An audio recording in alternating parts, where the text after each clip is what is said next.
Hi, fams. So let's kind of continue with the guest list conversation we had the last time. Um, we're not making any new friends until after the event. That's one.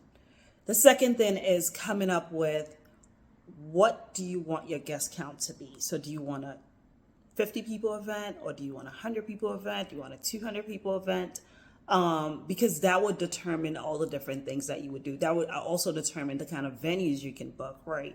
You want an intimate space, or something that affords you the opportunity to have a larger crowd. So that's another thing. And then for celebrations like a birthday party, it's easy to get away with you coming up with your guest list. But for a wedding, it involves many parties. And that also includes your family. And if you're Nigerian like me, that involves your uncles, your aunties, and all the extended arms of your life. So it's important for you to communicate a number to them. That way, everybody knows how many people is the maximum they can bring. So, for example, you can tell the bride's family has 25 or 50 as their allotment. So everybody, all the aunties, all the uncles, you'll have to fit into this 50 number that is allotted for the family. And then the bride and the groom would have their own set of numbers also. But I say that because that would really help you to create, number one, boundaries.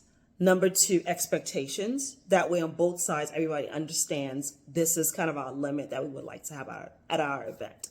The other thing I would say is also looking at the list. If you have not spoken to this person in 6 months, if they don't even know who you're getting married to, do they really need to be at this event? That's the question you need to ask.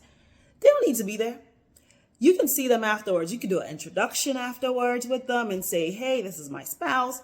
But except it's one of those relationships where you pick up where you left off, like you're really close, but you just don't talk often, then that's fine. But yeah, if you haven't seen them in a long time, it costs a lot for you to have that one person at your event. So think through it so that, you're spending your coins wisely.